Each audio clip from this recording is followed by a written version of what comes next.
Hello, dear listeners. I'm your not so devilish host, DJ Crush, and you're listening to WKNC 88.1 FM HD1 Raleigh. This is The Witching Hour, a WKNC run podcast where we interview local and national musicians alike. Today, I have the distinct pleasure of interviewing a group from right here in North Carolina. Please give it up for the one, the only, the incomparable Bedrumor. Woo! Thank you. That was a really good introduction. Thank you. So, for anybody who is woefully ignorant of your group, please give a brief introduction of yourselves. So my name is Lazuli, and this is I'm Ryan. Ryan. We also have two other members with us, Alston, who plays the drums, and Nick Van Buskirk, who plays saxophone. I'm the lead singer and the bassist, and then Ryan plays guitar. The two of us write the songs usually, and then we arrange it with a full band together. We're from Greensboro, North Carolina originally. That's where we met at UNCG Music School. And yeah, we're really excited to be here today. I'm very excited to have you. Thank you. So, how would you give an elevator pitch for your general sound? Oh my gosh. See, this is really that's a good question. I feel like every time we talk to other bands, there's this particular show that we had at the Flatiron recently with this other really, really cool North Carolina-based band called Mellowswells. And we were talking a little bit about our sound, and he said that every time he describes us, he adds another genre to the list because there's just so many things that we're covering. Ryan is a jazz guitarist, so he went to the jazz school. By trade. Yes, at UNCG. Not by choice. And then I was actually in the classical department. So I was doing operatic voice stuff. I don't really do that as much anymore, but I feel like some of that sound does kind of come through with some of my vocals here and there. Mm-hmm. But we basically just kind of brought our different musical backgrounds together to make the sound that we have currently. And we're also inspired by the other local bands in the area. I really love Wednesday, MJ Lenderman. I really like the kind of Appalachian country sound. And I feel Also, our other really local Greensboro bands, Yeah. Lucid Amethyst, Oh, yeah, they're and sick. Ooh. who else? I don't know. We steal from people sometimes. we do, yeah.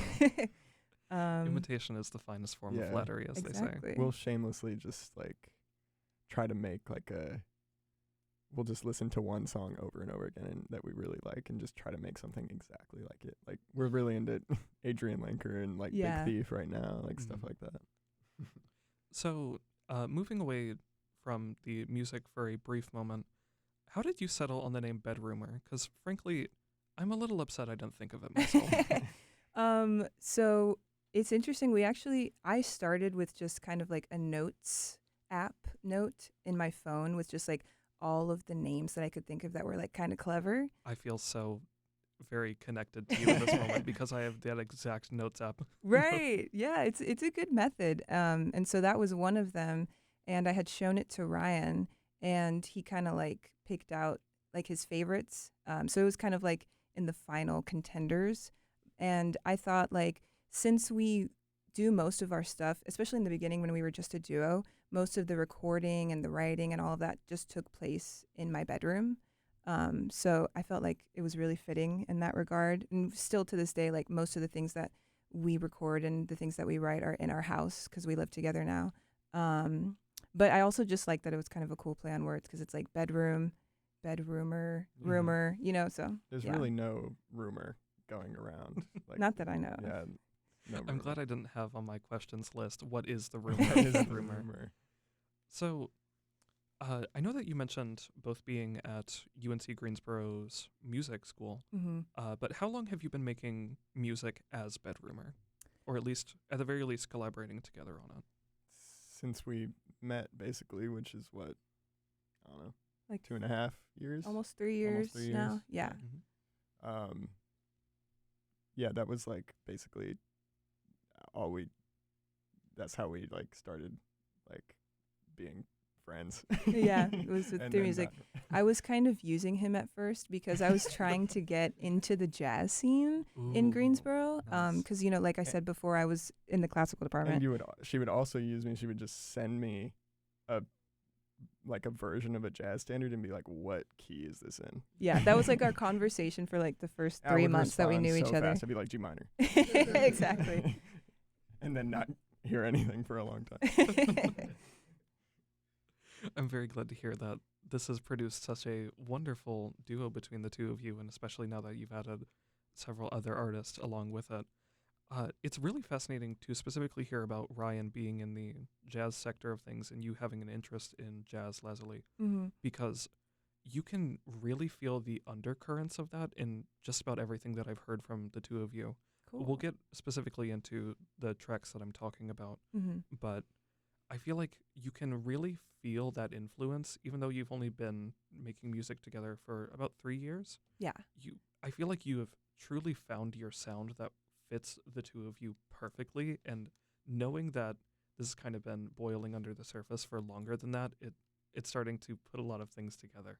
Thank you. Yeah, thank you. That is very affirming to hear It because is. we, I don't know if we really feel like we've found our sound. We're always changing the goal. The goalpost keeps moving for like the sound and like what we want it to be. But you know, If it's any solace from every single artist I've talked to, none of them ever think they've found their sound, Sure, even yeah. if Right. from an outside perspective, I Mhm. feel like they have.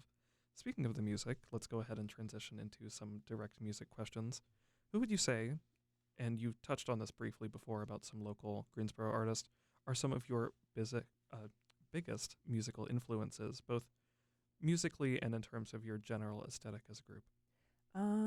For me, I would say, especially like in the earlier stuff that I was writing by myself, I was really inspired by King Cruel. I really like just like the things that he does on the guitar. I like the harmonies that he chooses. I feel like he also kind of has like an undercurrent of jazz sound in his stuff too, which I really, really like. I think we kind of talked about it earlier where we've been really inspired by Adrienne Lenker's writing. Like the lyrical content is really good. And also what she does with the guitar, like she's busted. Seriously. I guess on my end, like I am kind of more. I mean, I went to music school for jazz, whatever, right? So I'm kind of a nerd for that stuff. But I really, a lot of Pat Metheny's music and like Herbie Hancock's music is like stuff that I hold really close to me. But honestly, a lot of our writing process together has come from like she'll put me on to just like random stuff or like whatever. She knows more like cool new music than me, so you know. So let's specifically talk about your most recent single that came out about 2 months ago by this point, Mother's Hand. Can you kind of talk me through the writing process of that song? So we came up like with the guitar, like a riff at your parents' house, Yeah, right? this is actually a great kind of look into our writing process thing because what happened was, you came up with kind of the main line, like what starts off the song in the guitar, like this little kind of descending thing, and we like played it with it for a little bit, and we did some voice memos, and then like months and months later came back to it, and then like always Laz adds a bunch of like cool new sections and like stuff, and she's like, how do we make this work? And yeah, we just went from there. I don't know. Yeah, like the one part that comes in kind of closer to the middle of the song that's like bum ba da bum bum bum ba da. I was like, because I was listening to a Title Fight song. I think it was Head in the Ceiling Fan or something like that, and they did these really cool like hits in one of the songs, and I was like, oh, we gotta add like some cool hits in our song. Yeah, actually, to shout out a man who is not here, Tyler Monroe, who also plays drums with us, I think maybe had a large part in coming up with that hit section. Because we brought it to, I think we were doing a different set of hits, and we were like, we don't want it to be exactly this thing. Like, we want it to be a little different. So I think he might have come up with that, but yeah. So still on topic of Mother's Hand, you have a music video out for it. Yes. Very enjoyable music video. Thank It's you. shot quite in a retro style. How did that kind of come about? And also, if you can remember who did the cinematography for that video. So it was mainly my good friend Sophie, who I knew from high school. She was going to a photography school. I forgot where it was. It's like near Greensboro. She dropped out actually, like not that long before we shot the video. But she did most of the videography, and she had like her like school camera. But then I also had this really old digital camera that I just had like I might have gotten it from like Goodwill or something a long time ago. And I just really liked the way that the footage looked on that because it just kind of added like kind of the old, like not Y2K, but like that type of vibe, you know? So I was like, oh, maybe you can just get like a few shots of us on this while you're also recording with like your professional camera. And then like in post, when I was editing it together, I was like, oh, I kind of like the old, like kind of crappy footage from the digital camera a little bit more. So I ended up using mostly just that. And then my friend Margot, who lives in Greensboro, she does like animation. So she kind of added like the animated pieces. And I had been seeing a lot of videos of like mixed media where people would take stills from the videos, print them out, and then just scribble on them a bunch. And so I sent her like hundreds of stills from like different shots of the video, and she just did like her little scribbles and added like flowers and butterflies and like stuff that kind of was evoked from the song basically. And also like we were kind of out in nature, so kind of like that nature vibe. And so she did that, and then I just kind of put it all together, and that's how it ended up being what it is today. So I'm really glad that you mentioned it because I was just about to ask if that was how it's done. Yeah. Because in a production class that I had last semester, somebody did that exact thing. And I was sitting there watching the music video and I was like, this technique looks so familiar. yeah. And I'm very glad to know that that's how that kind of came about. So I actually didn't discover you from Mother's Hand because I initially found you on, I want to say SoundCloud. Okay. Where the very first song that I listened to you was your bossa nova cover of Duvet. Because one thing that a lot of people around the station know about me, I'm a sucker for some bossa nova. So how did the cover thing come about? And also, what would you say is your favorite one that you have done thus far? Oh, wow. We've done a lot. We started mainly just doing like jazz standards, I think, when we were doing like yeah, like on TikTok videos and stuff, we would Yeah. do some jazz standards. Don't worry, we have that coming up. Great. Yeah, we did Night and Day, My Funny Valentine. My Funny Valentine. But yeah, I don't know, like we kind of always did the covers. I guess not always. I don't know. I think we did one on YouTube, and then we transitioned over to TikTok, and then I don't remember how she's always like, can you put a bossa nova like groove on it? Like, cause I'll learn the chords real quick to a song, and then she's like, okay, but can you play it with a bossa? And I'm like, okay. And then we do it, and that one we liked, and it did really good on TikTok, so we made that little SoundCloud version of it, and also I think it's on YouTube too. All different like versions of the same idea, but Yeah, and we also did a version of Imogen Heap's A New Kind of Love with a bossa groove, and that one did really, really well. I feel like the Duvet's probably one of my favorites because we also were able to arrange it as like a band, and we had covered it a few times at like live performances, and I actually really liked how it sounded in that way. I don't know. I think my favorite cover of ours might be just a random one on YouTube of it's a Mac DeMarco song. Let My Baby Stay, is that what it's called? Yeah. It doesn't have that many views, but like I don't know, it's just one of my favorites. When I go and rewatch some of them, I'm like, yeah, that one's really good. I don't know. To round out the more musically inclined section of the interview, feel free to say no. Are there any projects that we can look forward to? There actually is. So this single is going to be part of our debut EP. Ooh, Yes, that we're very hoping exciting. to release in the next couple of months. What we've been doing is we have like a Porta Studio 4-track cassette tape recorder. And what we do is we'll just order like 5 tapes online, and then we'll just put like whatever demos we're working on the tapes, and we'll just like sell those at shows. Because before Mother's Hand came out, we didn't have anything on streaming for a long time. So people were always like, oh, how can we listen to you?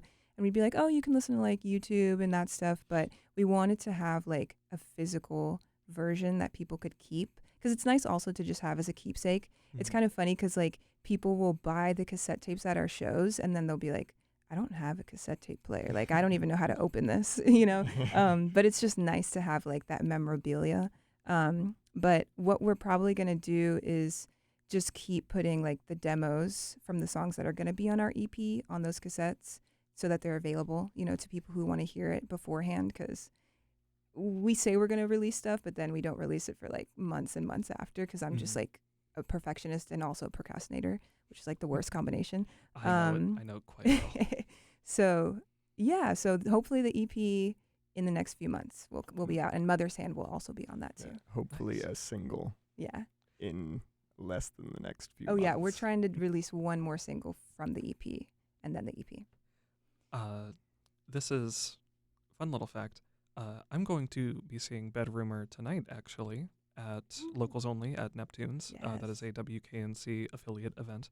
Will we be getting any new material there? Oh, man. Actually, yes. Yes. So we have, it's going to be, I think, 2 new songs that are going to be on the set that are also going to be on the EP. One of them, Ryan wrote he just like recorded the instrumental for it over Christmas. And I was actually in Texas while he was doing that. And he sent it to me, and then I wrote the lyrics, and I was like, yeah, we should add this to the EP because it sounds really cool.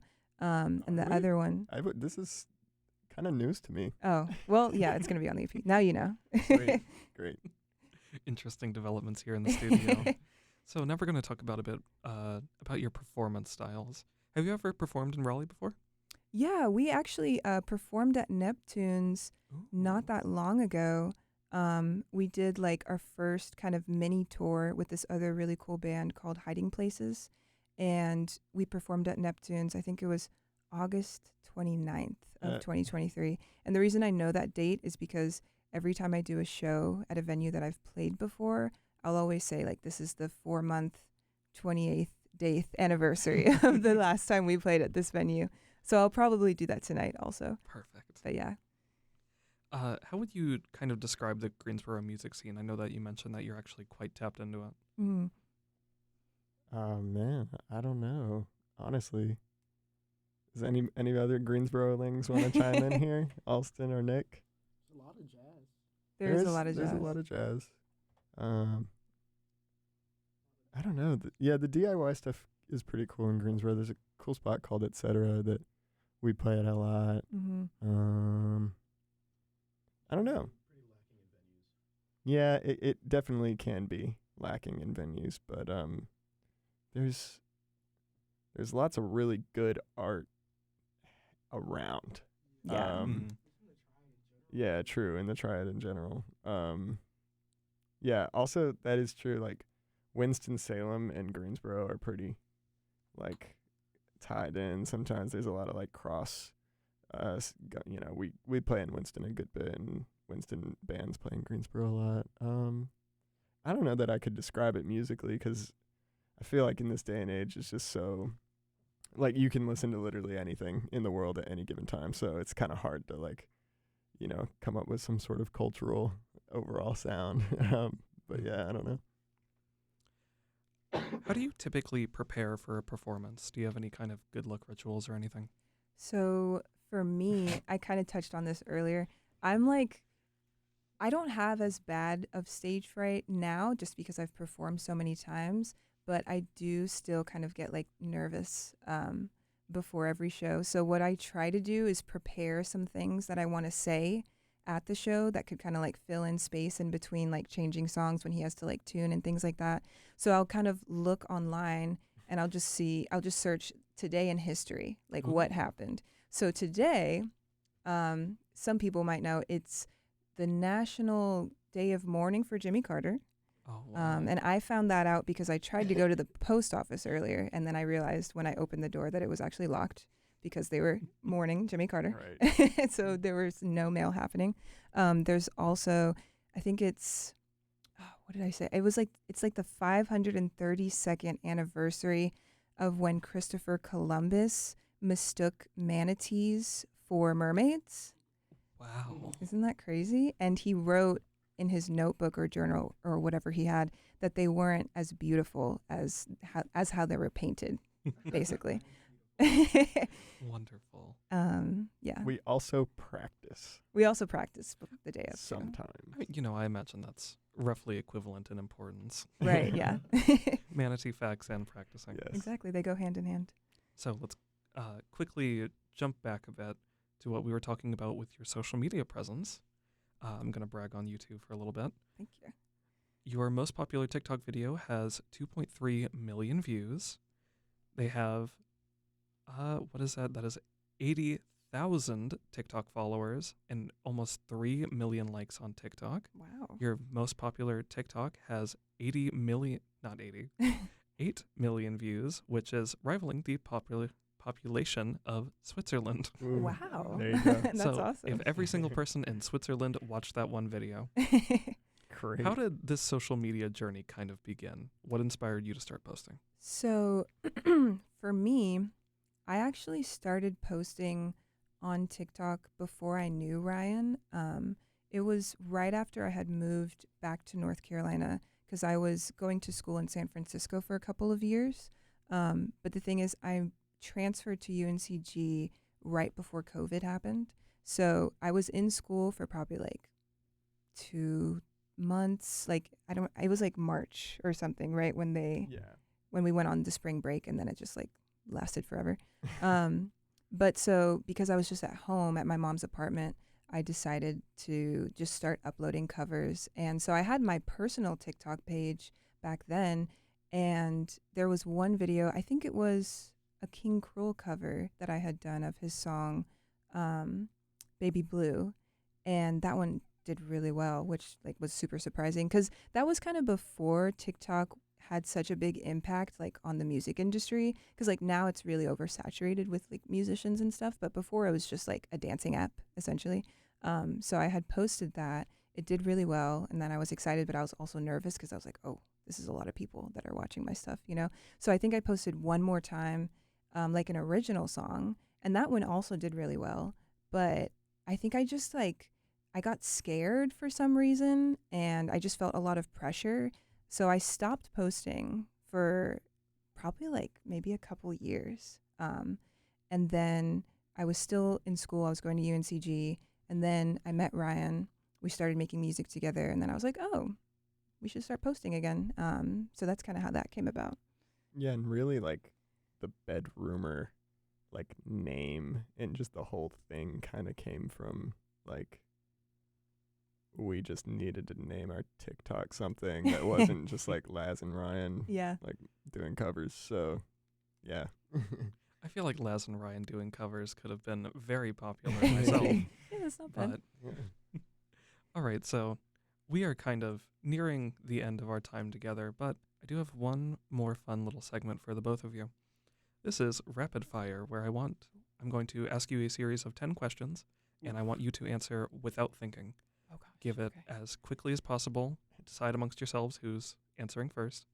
You want to alternate? Yeah. You go first. I guess so. Okay. All right, without further ado. Would you rather lose all your valuables or lose all the pictures you have ever taken? all the pictures I've ever taken. Oh, am I answering too? Hey, she had time to think about it. Dang. All the pictures I've ever taken. Which Spice Girl are you? I could tell you which one. I don't, because she literally has a Spice Girls like poster in her room that I I look do. at like for hours and hours while I'm trying to fall asleep. But I don't know. Scary Spice for me. Who was your top artist last year? Mine last year? Oh, like last year, it was actually Wayne Krantz, guitar player, fusion guitar player. Probably Ella Fitzgerald. Do you believe in life after love? Yes. No. Would you rather not have eyelashes or not have eyebrows for the rest of your life? Eyebrows. Eyebrows. Ooh. What is your least favorite word?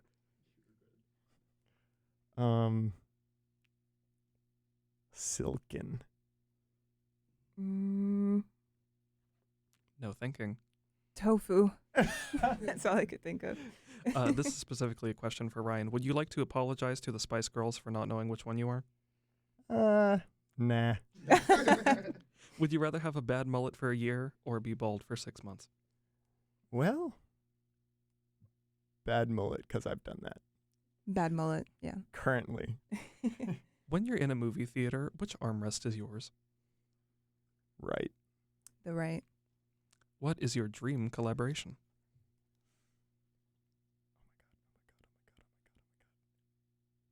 That was too much thinking. Say something. Nardwar. Nardwar. Wow. And that is all of the questions that I have for you today, folks. Perfect. So, as I say at the end of all of these interviews, any last words? Stream Mother's Hand. Yeah. Stream our song. Come to our show Please. at Neptune's at 8. And we got 4 T-shirts. Buy one of them. New music soon, I guess. Where can our dear listeners find you? You can find us on Spotify, TikTok, YouTube, Instagram, all Bedrumor, Bedrumor. All lowercase. Yes, one word. Perfect. All right, so that is all we have for today, folks. So as the bell tolls, dear listeners, the witching hour draws to a close. But don't worry, if you want to hear more from us, you can find interviews like this on WKNC.org/podcast under Off the Record. A very big thank you to Bedrumor for joining us today. And as always, if I don't see you again, sleep tight.